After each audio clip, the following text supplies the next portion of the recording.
And with me is our editor-in-chief, Miss Molly Wines. Molly, how are you? Hey, Sharb. Happy Friday. Happy Friday. It's Red Hat Madness. Red Hat Madness. We've been waiting for this. This is actually going to be fun. When you came up with this idea, I kind of went, wow, this could get out of hand really quick.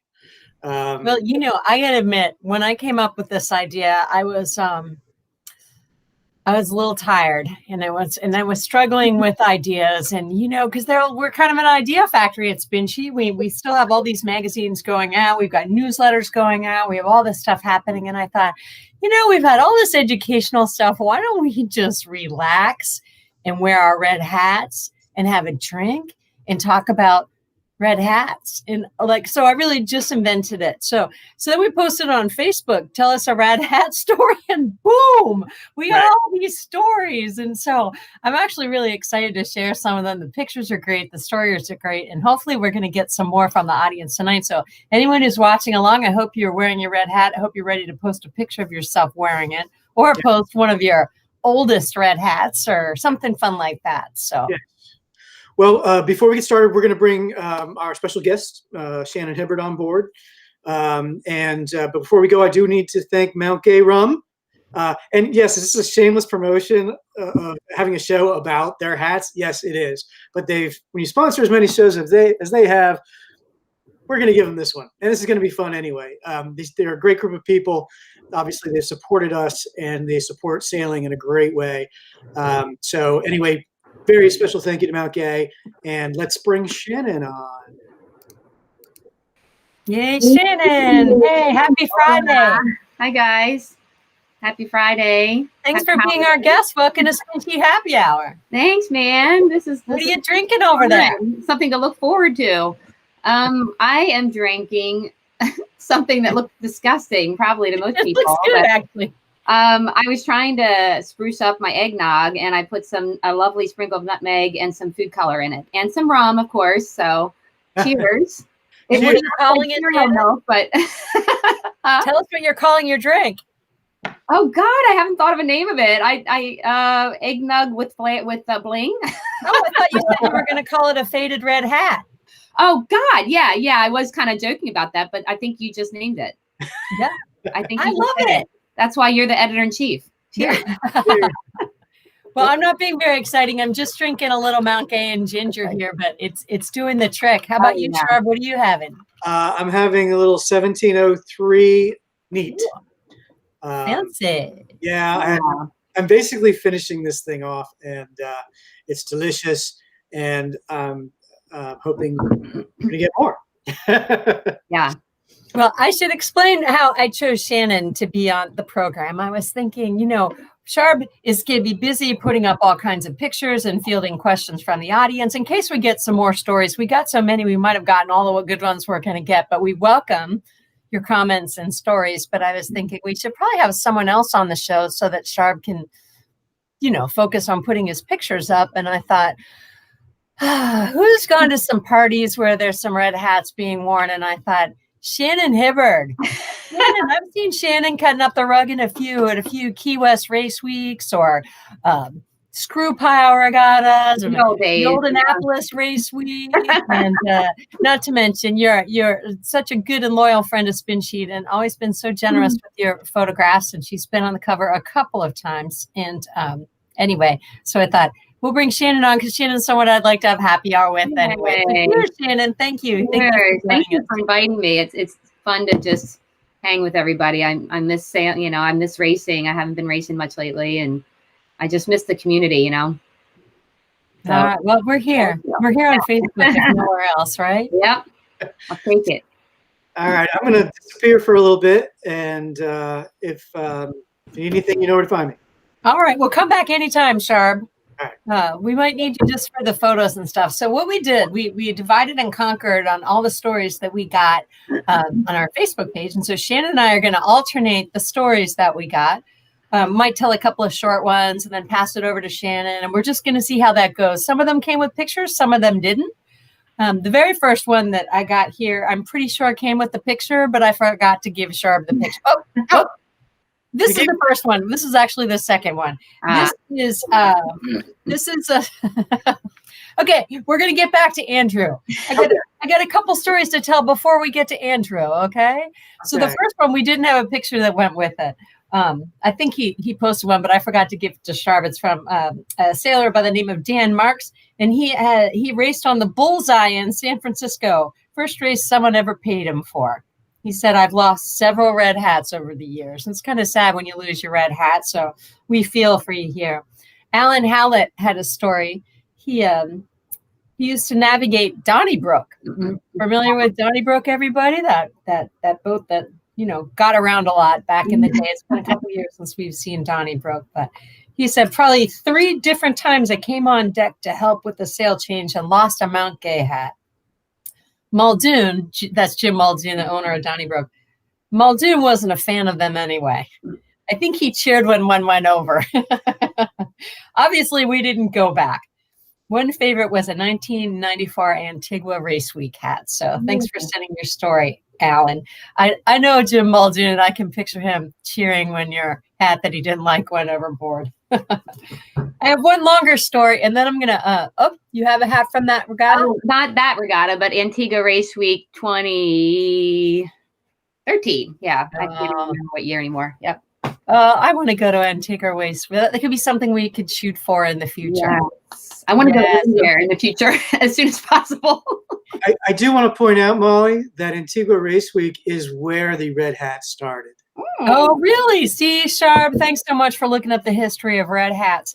The one thing I did learn about red hats, I learned this through, we might have learned this through Dario, but otherwise we learned it through Shirley, our rep at Mount Gay, that your hat has to have the little red star on the front in order for it to be an official. It didn't always have the little red star, but now when you have sort of the newer model. There's also something inside the hat that you should see. Inside the hat, there's, mine's all faded out on this one, but I found it in one of my newer hats, but there's actually a tag in there telling you that it's an official Mount Gay hat. You see a tag inside that? Mine says made exclusively for Mount Gay Rum. That's it. That's the right tag. Yeah. Mm-hmm. That means it's an official one. It's not a knockoff. Yeah. So I've got one more story. It's a little bit longer, and then I'm going to go. I'm going to let Shannon tell a couple. But this one came from Molto Bene, and anyone who's done any racing out of Annapolis has seen Molto Bene racing. They don't race much anymore, but they did for many, many years, and that's Richard Ewing and Ida Ray Prothero. And so I think Richard wrote that. Yes. Richard wrote this one. It said, "At a dark and stormy regatta in the BVI, I was wearing a Mount Gay hat. I always wear a Mount Gay hat," he said, "and was approached by the local Gosling distributor and sponsor. He said I could not wear my hat and offered a trade for a Gosling hat. I declared because I always wear a red hat, and his hat was not a red hat. I told him Ida Ray couldn't find me if I switched colors." He looked at his wife looking for permission and produced a red Gosling's America's Cup hat and asked me if this trade was acceptable. I agreed and hats were exchanged. 2 minutes later, he returned my hat. He made me promise not to wear it at the regatta festivities and let me keep the America's Cup hat. So, that's a good one. Thanks, Richard. Thanks for writing in. That is a great one. What do you have, Shannon? Okay, my first one actually has, it looks like maybe it was a reply to this one as well from somebody else. So Amy Moore Werblow has a short little story that's really adorable. She says, "I dropped off my son at kindergarten. He had his favorite red hat in his backpack for use on the playground, a screw pile regatta with his birth year. When I picked him up at the end of the day, I was gently asked to switch out hats, preferably one that did not advertise alcohol." Whoops. It is funny, as sailors, we kind of forget that these hats are about alcohol. And I went to give one to a friend's 14-year-old son, and I realized I had to ask her, "Is it okay if I give this to your son?" She's like, yeah, we're sailors. That he'll love it. But he was 14, and reminded me, probably can't wear that to school. He might get it confiscated, Yeah, to us, it's just the red hat. You kind of forget what it's sometimes, what it's all about. But Shannon, I think you have another one from another Shannon that we know right under that and along the same line. So why don't you go ahead and tell her story? Yeah, so this is Shannon Eddard Talbot. Hi, Shannon and Mark, if you guys are watching. So she, I think, was responding to this other story. She said, my guy also has a screw pile hat for his from his birth year. At 2.5 years old, he boarded the Annapolis water taxi wearing it side wearily and announced with obvious disappointment, it has an inboard motor. Why does that not surprise me? I know. Same. I should have guessed for being Mark's son. Yeah. All right, Sharp. Now it's time to put up Andrew Mackey's picture. All right. And I'm not sure if I'm pronouncing his name correctly. So Andrew Mackey, he said, is a 16-year-old from northwestern Ontario in Canada. There are not a lot of opportunities to get Mount Gay hats. So when we were given a hat for competing in the 1999 Bayfield Race Week in Bayfield, Wisconsin, I was over the moon. I competed for years on every boat I owned wearing that hat until it was almost lost at the 2018 Viper North Americans in Kingston, Ontario. I had lost the hat in a bear anyway at the windward mark. The hoist was fast. We were bearing off. The hat flew in the water. Days later, at the closing ceremony, there was some confusion in the results, and there was an awkward pause in the award ceremony when a volunteer broke up the awkwardness with, who's missing a Bayfield Race Week hat? It was found. Thank goodness. It still travels with me to all the events I go to. So great story. Thank you, Andrew. Oh, and by the way, Andrew, you win a prize for that. If you happen to be watching, send your address to editor@spinsheet.com, and I'm going to send you a brand new Mount Gay hat. Sweet. You're on, Shannon. All right. I love that story. The next one I have is from Cindy Lee McKesson Mail. She says, I had lost my phone and on a train into the city. I didn't know how I would contact the person I was supposed to meet. Where I live, you normally don't talk to people on the train. Then I spotted a guy on the train wearing a Mount Gay hat. I knew sailors are great people, went up to him and explained my situation and let me use his computer so I could privately message my friend I was meeting to say I was late and lost my phone. I should also mention this was in the early evening and I was taking the train into the city and generally very few people. What were the chances that one of the two people I saw had a Mount Gay hat? Good people. Yeah, sailors are good people. I found that as well. I should mention that she is a winner too. Yay! Also receiving, if Cindy, if you send information, you'll get a Mount Gay hat as well. Yep, just send it to editor@spinsheet.com. We'll send you a new Mount Gay hat. And if they're not watching tonight, I think we can just send them a hat anyway. I'll shoot them a note on Facebook. But I thought that was a pretty good one. Yeah. Here's another. Hey, Pete. No, it's tell them what a new drink is called. Oh God. Yeah, I thought it looked more like cereal milk, but it does kind of look like Pepto. I'm gonna have to work on my color concoction. This is eggnog with rum, nutmeg, and food color to try to match the pinkness of my sun drenched. What do we faded red hat? Is that what we just called the faded red hat, right? Yeah, we've invented a new drink, a holiday drink called the faded red hat. That's what. Yeah, it sounds yummy. That's the proof. All right, we've got another winning story here. This one is from let's see if there's a picture. It does not have a picture with it, so stand by. We have lots of red hat pictures that Sharp's going to put up for us, but this one doesn't. This is from Bill Friend. He said, we are racing in Hampton, Virginia during Southern Bay Race Week. Very high waves for a 26-foot trip with 30 to 40 knot gusts. My buddy Mark Butler came out of the pit to help us rail meet when a rogue wave hit us. Mark did a complete flip in the air and landed draped over a stanchion and about to go overboard. My first reaction was to reach for his Mount Gay hat. I knew it was one of his favorites. The helmsman screamed, "Grab him!" I did, but not after stuffing the hat down my shirt. Brought him back on board and never skipped a beat. After the race, Mark gave me the hat for saving his butt. Mark passed away a few years after from cancer. That hat has a special place in my trophy case. Oh. So we know you're not going to get rid of that hat, but that's a great story. And thanks for sharing it with us. And we're going to send you a new Mount Gay hat for that one. Wow, that's an awesome story. I have one more Southern Bay story, then I'm going to pass it on to you, Shannon, but this is just a short one. And it's from Dave Stalford, who is a SpinSheet Century Club member. He is a SpinSheet racing team member, and he's also very involved with Youth Sailing Virginia.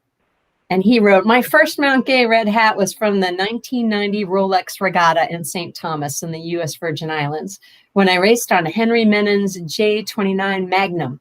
I wore it until it fell apart, so I don't have a picture. Lots of memories of the post-regatta celebration. So thanks for writing in, David. What do you got, Shannon? Yeah, I'm missing all those celebrations right about now. I know. Gosh. Okay, the next one is from George Canfield. He says, as an Aussie, I had spent a lot of time in England sailing and drinking Mount Gay at the King and Queen in Hamble, which I've actually been to. I saw the story and I was like, I've been there once the one time I got to sail in the Cows Week in 2011, many years ago. He says, years later, an old mate of mine tells me that every year they put up an old Mount Gay poster with me on it and asked if I wanted it. Sure, was my answer. And you can imagine how I laughed when I got it. And I think there's a photo that goes along with this one. That's a good one. Yeah. All right.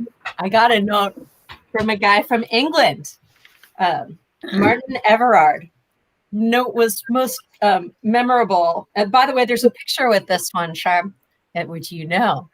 So one of the funniest parts about this this note that came to me, it was addressed, Dear Sir. I don't get called Sir very often, but anyway, it says the photo of the hats. Let's see.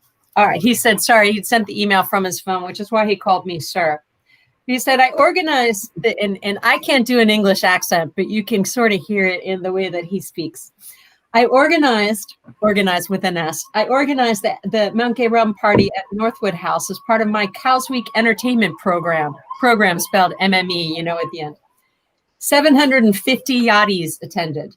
The Cows pubs were emptied of customers and the hats were distributed along with over 2,000 pounds, I guess, worth of Mount Gay rum. It was a wild night, as you can imagine, when bottles of Mount Gay rum were handed over the bar, a quicker way to distribute it than by the glass. The event made the news, and I was interviewed more than once that day. So the older hat was worn in all of my subsequent yacht races until I retired from sailing some 10 years later. But I wore it on several sailing cruises on Windstar's MSS ships, and it's showing its age and heritage. Mm-hmm. And it was on one of those cruises that I met the owner of the Chicago Nude hat.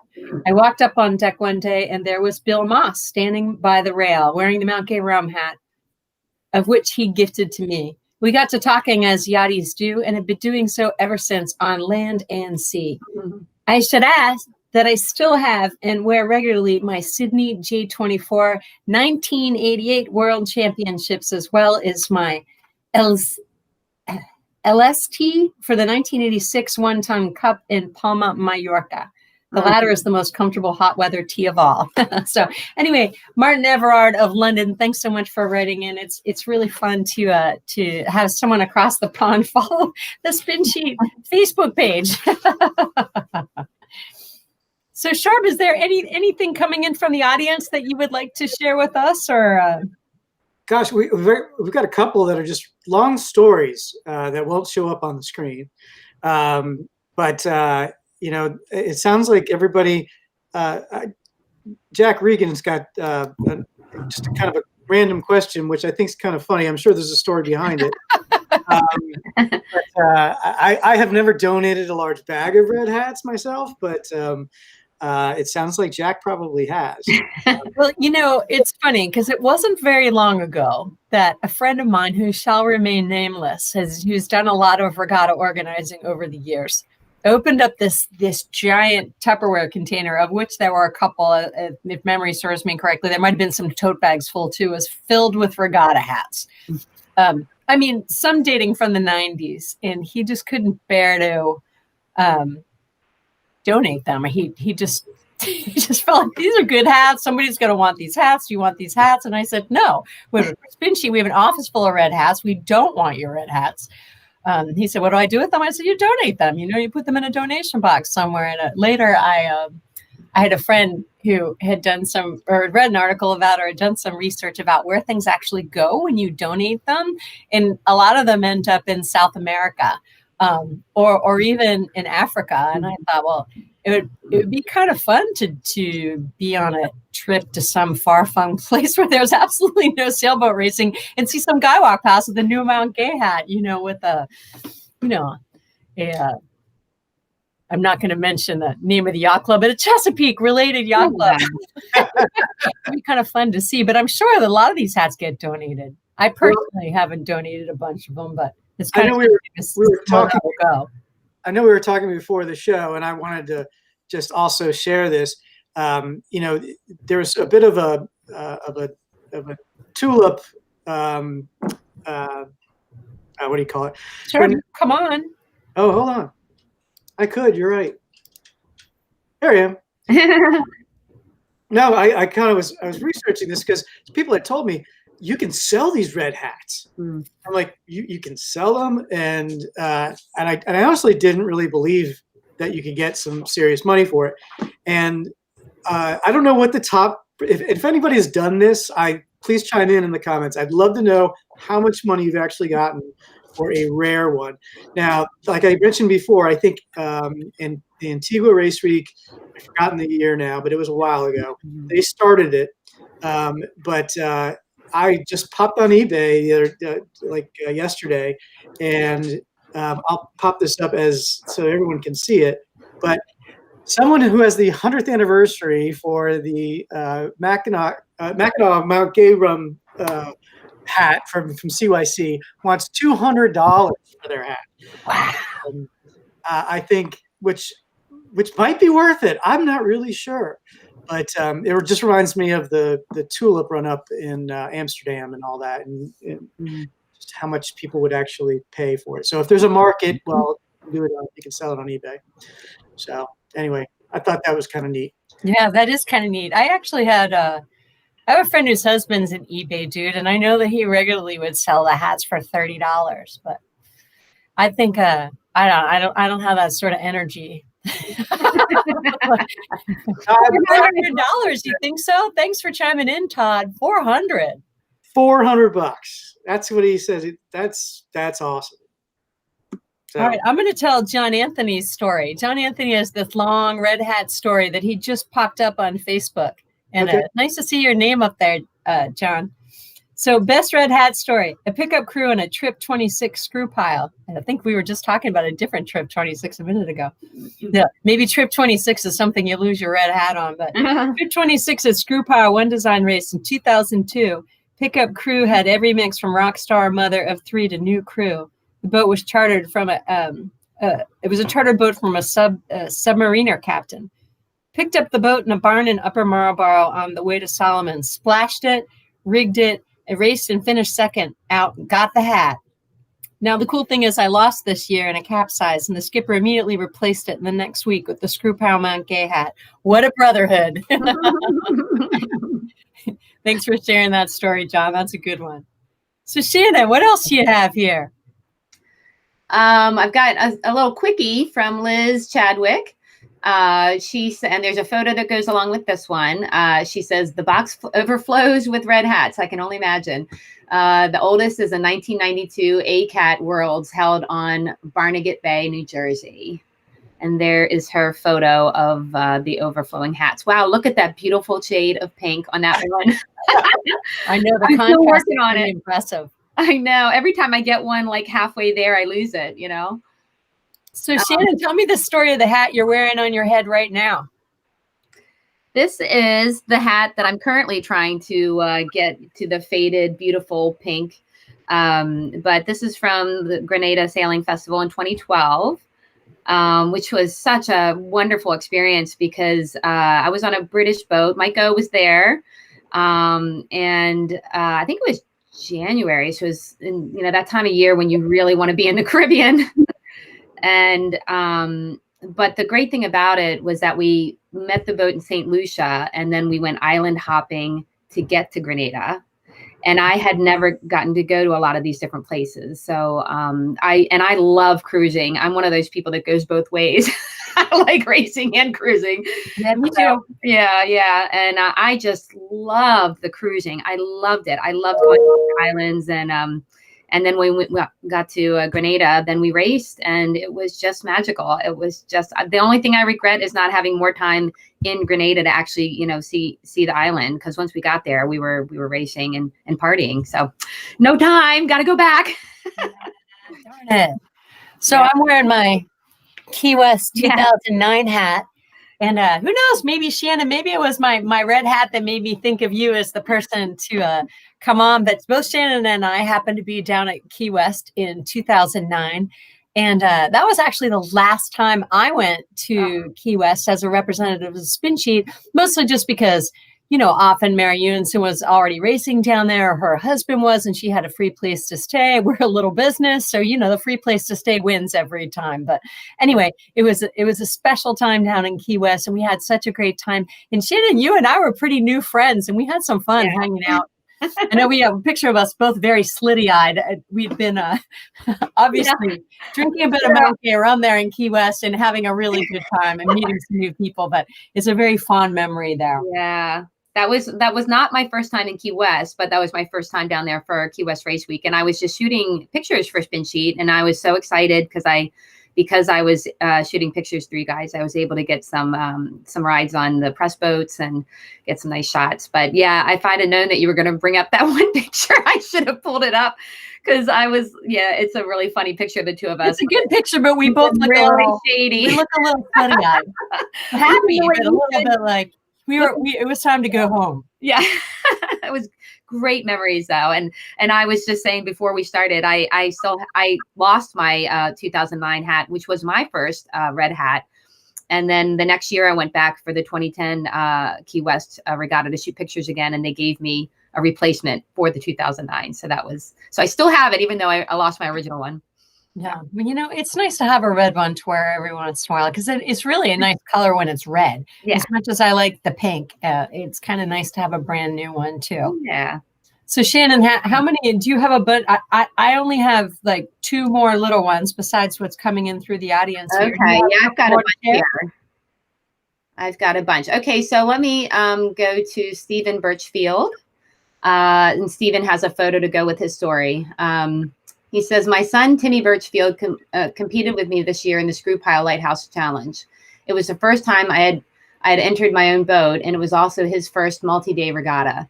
After already spending 3 days on the water with me, delivering the boat and racing, this young man at 11 years old took the helm on the last downwind leg in 24 knots of wind. Wow, it's Screw Pile. Wow. With a full main and spinnaker flying, and skippered my boat across the finish line. I'm not sure, but he may be the youngest competitor to helm a boat across the line in a Screw Pile race ever. I'm super proud of him, and he definitely earned his hat. That is so awesome. That is so awesome. And Stephen Birchfield is a SpinSheet Century Club member. So hardcore sailor. Yeah. Yeah. What else do you have over there? All right. The next one is from Elaine Marie Shoemaker Crane. Elaine Crane. Hi, Elaine. I hope you're watching. I love that picture of you. I don't remember Elaine when her hair was that dark. It's a lighter shade now, but she looks the same otherwise. Yeah. I love that. Costa Rica, February 2008, with Annapolitan's Bob Crane, Peter Alexander, Linda Simeone, Jennifer Smock, and friends Amelia Crane and Carl Shoemaker. Several Mount Gay hats were modeled as we enjoyed our time in Malpais, a town in the Puntarenas province. We met two expatriated Americans in a tiny cafe on a bumpy dirt road who recognized my accessory and invited us back to their cliff-top home for a drink of the nectar with ice and lime. Wish I remembered their names, but have never forgotten to pack one of my red hats when on vacation. You got the two photos. That's awesome. I know, it's a great story. I love stories about people meeting because they're wearing a hat. Yeah, these are awesome. And Elaine, you are a winner of a. You're a winner. Elaine, if you're watching right now, just shoot me an email to remind me, send me your address, and I'll send you a brand new Mount Gay hat. And we got a funny comment as you were talking. I looked over and it's from our friends on Molto Bene, and they said the bright red hats are for dress up. So there is an occasion for all shades of red hat. I love it. That's right. I'll remember that. Do you have another one, Molly? I've got about 5. It looks like about 5 or so left. Well, why don't you go ahead and go through? Well, I have a long one, and it's I think such a good one. We should save it for last. So why don't you go ahead and go through yours, and I'll sort of monitor what's happening here. And if anyone posts anything, we should mention to the group. Okay, you saved that big one for the grand finale. We have a little short story here with a photo from Jake Broderson. He says, here is a shot of my oldest Mount Gay hat from the 1995 Cock Island race in Portsmouth, Virginia. This was only my second time doing that race, but I believe it was the last time the Mount Gay hats were given out at Cock Island. That's pretty cool. Yeah, if I'm not mistaken, Jake is a southern-based sailor, and I think their boat, and it could be an old boat, but I think their boat is called Midnight Mistress. And I make the common typo of saying Midnight Madness, telling about Midnight Madness because we have Midnight Madness here in Annapolis, and these things get stuck in my brain. One memorable thing about their crew, especially at Screw Pile, is they always have the best matching crew gear, including crazy tie-dye T-shirts and stuff like that. And they're one of those fun crews to meet down at the Screw Pile Regatta. Yeah. One of the questions that's coming through the audience is to wash your red hat or not wash your red hat. Some people think it's cheating to wash the hat. And then I did read someone's comment. Someone told him, if your hat is stinky, you're allowed to wash it, but you're not allowed to wash it to make it fade, to make yourself look cool. But anyway, apparently that seems to be the quandary. Wash or to not wash. What do you guys think? Put your comments down there. Yeah, I personally agree with that assessment. I think that's very fair. I think I'm starting to get a little bit of red hat envy too, with all these pictures of the really, really unique places and races and all the old ones. I'm going to have to work on my collection. I know, we're going to have to step up our game in 2021 or maybe 2022. Who knows? Who knows? At some point, if we're gifted enough to survive this year, we'll see what happens. I've got another little short one here with a photo from Patrick John Shannon. He says, my first red hat was from 2009 Leukemia Cup, which I proudly wore continuously to get it to pink. My wife said that the hat was really starting to stink. This is perfect timing. Oh, there it is. So I must wash it. I said it's against the rules to wash it, only to be informed by Christy Heflin Trawick that you can wash it to get rid of the stink, just not the fade of it. Phew, hat and marriage saved. That was perfect timing. I don't even think I'm sorry that I stole your thunder there. I forgot that was Patrick's comment. And it's funny because I got some comments on my personal Facebook page that I knew didn't go on the SpinSheet page, and I got them confused. So anyway, wow. Patrick, by the way, not only has he an awesome volunteer for the Leukemia Cup and has been for a long time, he is a regular SpinSheet Happy Hour attendee. So, thank you, Patrick. Yes. We love having you here. We love your comments. That was an impressive sweat ring on that hat, by the way. Yeah. The sweat ring is a thing. That's actually why I watch my Mount Gay hats, because I think stinky, dirty sweat ring, that's kind of a guy thing, right? I mean, how many women do you see walking around regatta parties who are proud of the dirt on their hat? I don't know. Correct me if I'm wrong, women sailors out there. But comments. In fact, a couple of these photos we got, which we're going to end up seeing, there are. I know one guy in particular. I looked at his hat and thought, he might not be married. The wife might confiscate that. That's like, but not even for the donation pile. That is for the garbage. So. Well loved. Yeah, that's right. I have two short ones. You want me to do these two? Yes. by two different deans. First is from Rusty Dean. He says, my 1990 Cork MG hat is responsible for me getting a job at the 1996 Olympics. It was just a conversation starter at an Atlanta bar, and 2 weeks later, I had an interview. Wow, now that's pretty epic. Good for you. And then we have a quick one from Rob Dean. Rusty Dean, my brother's 1990 Cork MG hat is responsible for me getting a job at the 1996 Olympics. It was this is the same. I think this is the same thing. It was just. No, they're brothers, I think. Okay. Yeah. It looked like they were reporting the same story. I'm reading the exact same. It was just a conversation starter at Atlanta bar. And he got me a job. Ah. It's okay, Shannon. I think they're twins. Fishy. There's no pictures attached for this one. I've got two more. This one's just a tiny bit longer, from Ted Morgan. During my junior year at Providence College, late 1980s, a few of us went over to the local embroidery shop to pick up new sailing team jackets. Upon entering the hole-in-the-wall shop, we immediately noticed a box of what had to be hundreds of Mount Gay hats just lying there in front of us.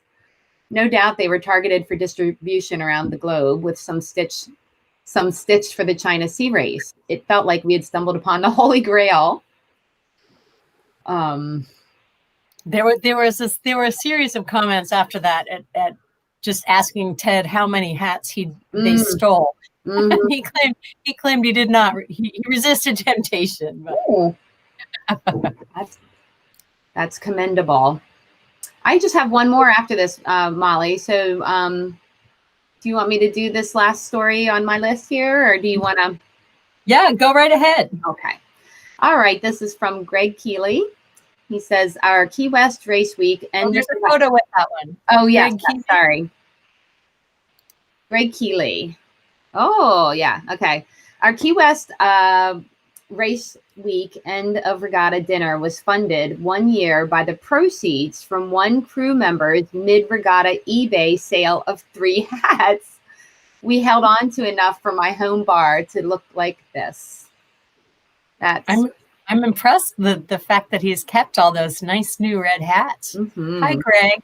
Long time no see. Good to hear from you. So Bob Dunn has chimed in the comments here, and he said, if you must wash your Mount Gay hat, put it in the dishwasher. That kind of sounds icky. Maybe without any other dirty dishes in there. What's the reason for that? Is that just like, does it give it a special kind of maybe warped pattern or something? It's gentler on the hat. It's gentler on the brim because it just sprays water. Oh, it's easier on the brim. Yes. Otherwise, you're around the visor, I should say. Yeah. I see. Yeah. You see, it takes someone to explain that stuff. And I see that Stephen Birchfield has joined us. Hi, Stephen. I hope you didn't miss. We mentioned you and we put up a fixed picture of your son. Thank you for chiming in. All right. So I have what was my favorite story that came in. It came in from Keith Carew, who is a sailor here in Annapolis. And he tells us about his wedding in 1995 in the Bahamas. So I met Tara when we were on the sailing team at the University of Florida together in the early 90s. Mm-hmm. We were not romantically involved back then, but attended college and other regattas together. Many of those were sponsored by Mount Gay, and we collected our share of coveted hats. We met up again at a regatta in California a couple of years after graduation. We began attending more regattas together, this time as a couple. Fast forward to 1995, we, our families, are planning our wedding in Florida, which is turning into a huge affair, and we were not that interested in it. We were inspired to elope in the Bahamas, and we invited our closest friends to come if they wanted to. To lighten things up, Tara thought to include Mount Gay Rum sponsor hats to remind us of the fun we'd had attending so many regattas over the years. Of course, Mount Gay was reluctant to give up their blank hats, but being persuasive and determined, Tara won out, and they agreed to send us 20 hats with no embroidery. It turns out 40 great friends and family made the trip to Marsh Harbor and Hopetown to make our wedding/regatta a really special and memorable time. So I like to think that 20 that 20 Carew Wedding Bahamas 1995 hats are the rarest and most special of the Mount Gay regatta hats out there.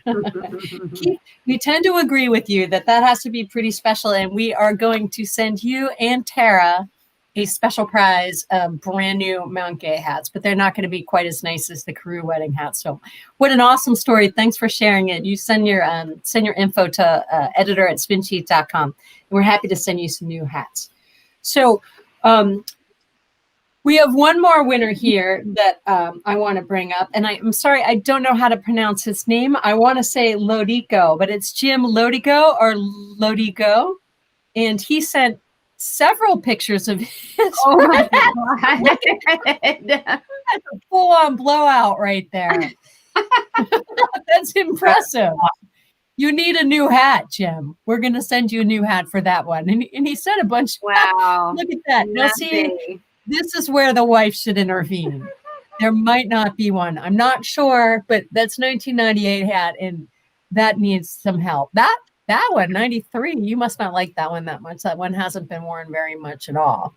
And that Mackinac, that's pretty impressive. So I really, really enjoyed all the pictures he sent of his hats. He just kept posting them one by one. No story, just hat pictures.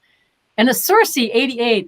I think the 88 hat was the oldest hat we received. So anyway, Jim, you have earned a new hat for your sharing your awesome hats with someone just called them bilge hats,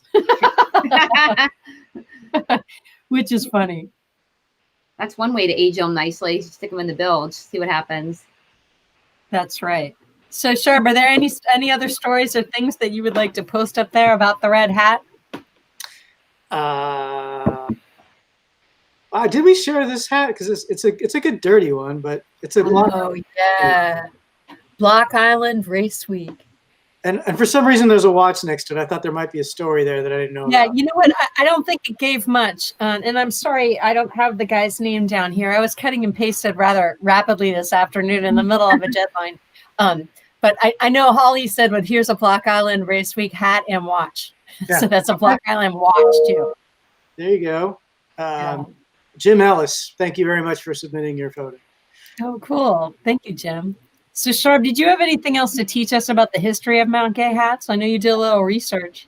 Well, it's funny is I did a little Google search. That's where I found, obviously the eBay hats and all that. And our friends at Sailing Scuttlebutt actually did a post about it. And Craig Lewick, I was reading it. This was a while ago. He did the post a while ago, but just supposedly it used to be really hard to get Mount Gay rum. Like I think you could only get it when you were in Barbados. And basically it was a bunch of these yachts had come back from Antigua Race Week, and they were kind of bored and they just wanted to do a race in, I think it was in Newport. And so they bet each other a couple of bottles of Mount Gay because they had them on board. Well, they went back down to Antigua Race Week and they were talking to the guys, the people at Mount Gay, and they said, all these boats come all the way to Antigua and do these major races, and then when the race is over, they leave. They go all around the world. Why don't you sponsor the race, give out hats and that sort of thing? And boom, an international brand was born. And that's the story behind it. And I just thought that, I'm a big fan of marketing, as you know, and it's kind of a cool advertising story. Well, it's a cool advertising story, but I think it also has a lot to do with, color and psychology. I mean, if you look at you have the brighter Mount Gay hat on there, but like that red, that's a nice distinctive red. Yeah. Everybody kind of looks good in that color. Mm-hmm. And it's got the yellow in the middle.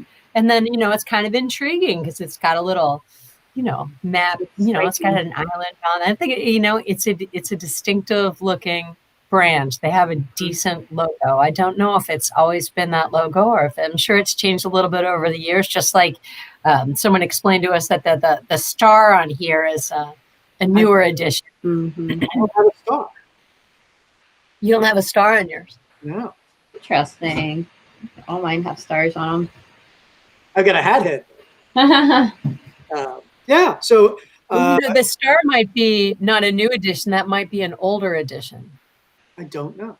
No, I don't know either because my newest hat is in the other room. I could go look it up. But because if you have the latest logo, the star is up at the top. Oh, see, then I've got an old one. I remember Dario asked me like where my star was on the hat, and that's it. It's because they must have moved their headquarters or something. That must, yeah, I was going to say, I wonder what that story is. It must have something to do with where they're located. Yes. Yeah.